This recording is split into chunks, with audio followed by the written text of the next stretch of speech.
Good afternoon YouTube and welcome back to the Outsiders channel. Today we're going to look at the various, getting to know your players in more detail, looking at the player types and also put some flesh on the bone. I'm hoping that this will be about a 10-minute video, hopefully all in for this little piece. We will be examining this in a little bit more detail as the videos unfold, and yes, I will be putting the videos in order. At the moment I'm using an iPad to do these videos, and so it's easy to transport them straight onto YouTube. I haven't had time to edit them, change them or make some tweaks. I will do that. I've had to do comments in a very unique way as well, and I apologise about that, but it'll all come good, I'm sure.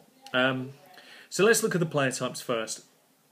You've got power gamer, butt kicker, tactician, specialist, method actor, storyteller, casual gamer. So those are your 6 types. Your players will fall into at least one or more of those types. The good thing is the more types they fall into, the easier it is to GM and make them happy.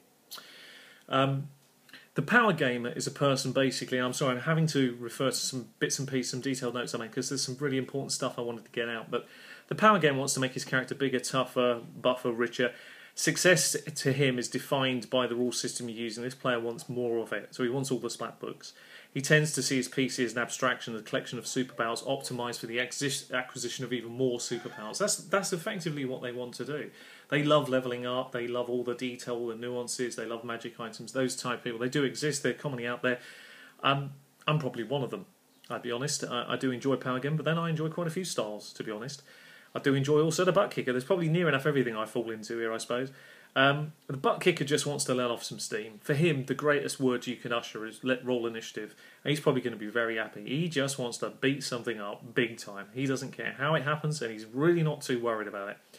Then you have the tactician. This is the person who's that little bit more refined than the standard butt kicker. Yes, they like fights. Yes, they like interesting situations.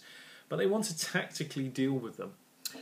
And to them, that's the most important thing that you can bring. And also, if you start thinking about these people, and we take the tactician as an example here, naturally certain systems are going to better fit certain types of players.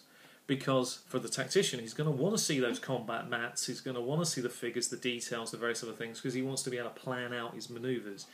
So you can get a feel for that type of person. And obviously, it could easily be the butt kicker and the tactician are hand in hand. Those sort of things do work.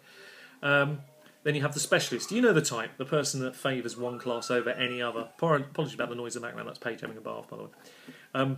They specialise in one class. You've all met them, the ninja, the Jack Sparrows of this world, the various people who come out when any new films come out. Yeah, there's a lot of them, or they always play the magic user. We've seen them all, and they are out there. And again, nothing wrong with that if that's what they want to do. It generally just means that when you have somebody like that, and you talk about fantasy gaming, it narrows the field down for some of the other players, and so it's very difficult as a GM to change them to want to play different characters, although you might want to insist it. It's never going to make them happy. Then you have the method actor, and they believe they're really into the character, the personal experiences of the character, really getting into the mindset of the character.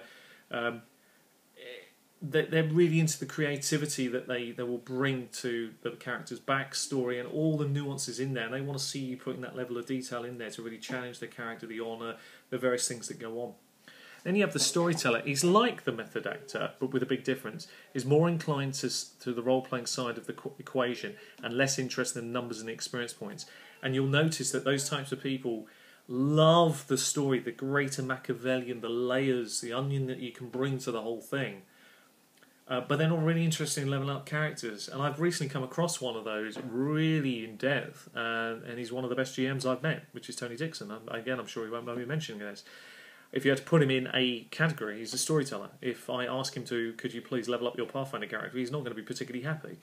Is he a bad player? No, he just hates leveling up. It's not his cup of tea. He can't stand the reason. He hates it. He just don't think there's any point to it. He just wants to have the character experience. He wants to storytell, wants to do all those things. I can understand that. It makes more sense now that I've had time to subjectively think about it and look back on these experiences. And then finally you've got the casual gamer. This is the odd one out of the group. And they do exist, and I've encountered them many times. And they are a person that basically turns up, and you think for long periods of time as a GM, you think, God, what are they here for? What are they doing? These people just they just turn up. They don't seem to do anything. They don't bring anything to the game. They don't give me any feedback. I can't get anything from them. I just don't get what they want. They don't mind. They're really loyal. They turn up. They seem to be happy. They see it as a gaming experience. Yeah, they see it as a social experience. they're not really phased. They don't really mind what they play. They really wouldn't care less as you were GM if you were to run a game, a role playing system around Tiddlywinks. To them, it doesn't matter. They're casual gamer. They don't care. So for them, it's the fact that they'll turn up. You don't have to do a lot with them. Obviously, they're going to keep making it.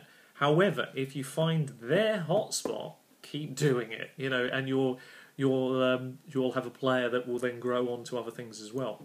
So when we come back to this is something I was going to show you yesterday, which is this player emotional chart that I put together. So it's just one that I did.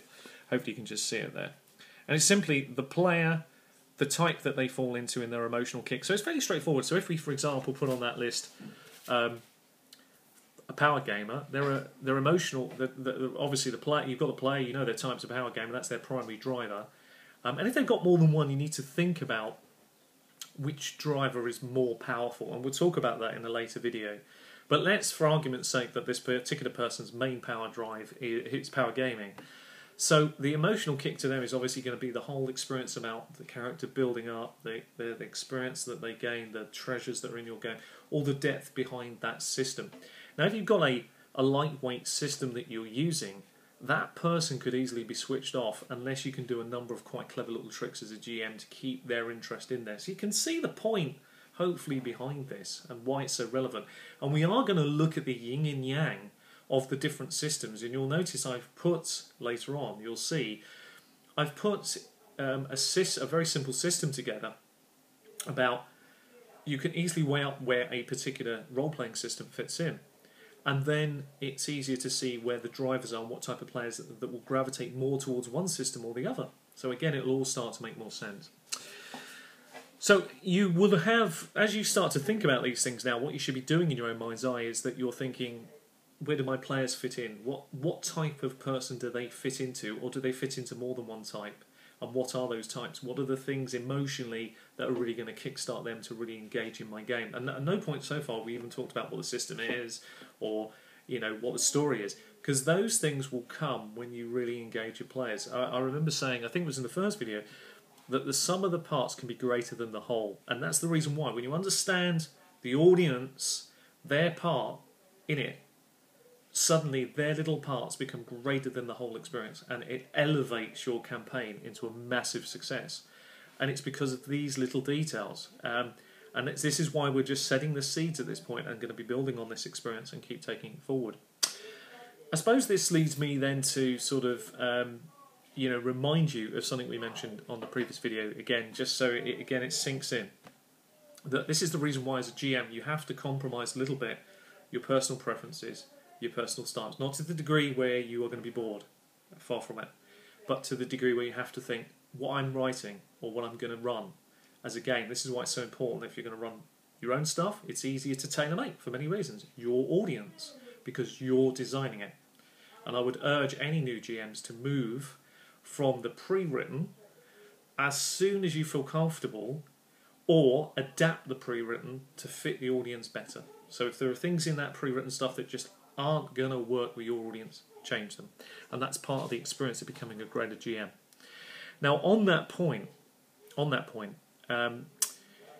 of the questions that I've been asked quite a few times when I've done, I've been at various seminars and various other workshops and bits and pieces, is this: is GMing a talent or a skill?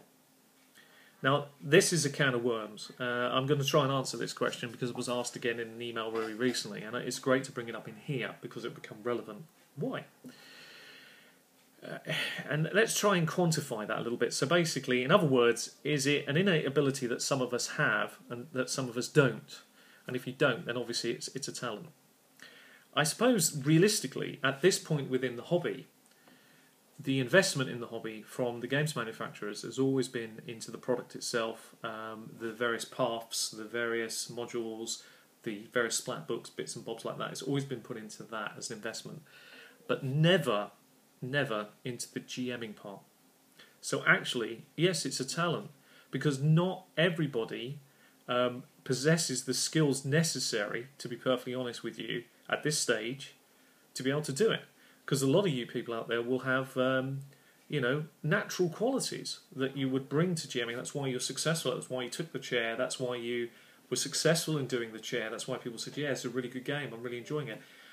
So you've got to become very conscious of what you do. Do what I did a few years ago and start to really analyse, start thinking about the unconscious stuff and why you're good at it and where your weaknesses lie. And I want to read to you the sentence that I've used to sum this up, and because I think this will make more sense than my meandering. The first step, in my view, into becoming a better games master is to look at the things you do unconsciously as part of your talent for GMing, analyse them and start to do more of them purposefully and systematically. For example, most of us to some degree unconsciously take into account the varying tastes of each individual member of the playing group. Almost no one follows the step-by-step process laid out in the stuff that I'm going to go through. I sure didn't until someone happened to make me think about this subject in more detail. You may be better than the vast majority of GMs with very strong and consciously expressed talent. Even so, you'll be surprised at the benefit you can reap from conscious evaluation of good things you're already doing. It's massively important, because the more you understand why you're doing something well, it helps you understand what you can do better in other areas. And trust me, it really works. So that's part of it. And obviously, is it a talent or skill? Or could it become a skill? Yes, it can. I think we've already shown within the community that by doing what we've done and set these videos up, and that was the whole point of it, setting the videos up for others to follow after, gives them the opportunity to glean information from them to make them a better GM when they start. So yes, it can become a skill, but there are still going to be certain parts of it that are natural talent. But overall, yes, people could become good DMs. It is possible, but we have to collectively work as a unit and a group to make them have the belief, the confidence, and give them the certified skills to become that GM and find their own talent. And I suppose in essence that's what it's all about. Now, we're going to take, in the next video, we're going to be looking at more detail around the system that you choose and why it's so critical to be all need to have. And also we're going to come back and look at this audience question in more detail. This question about your players in more detail as these videos unfold. So for now, as a quick recap, I've been Sean Connors. This has been Outsiders. Until the next time, happy gaming. Take care of yourselves. Until then, bye-bye.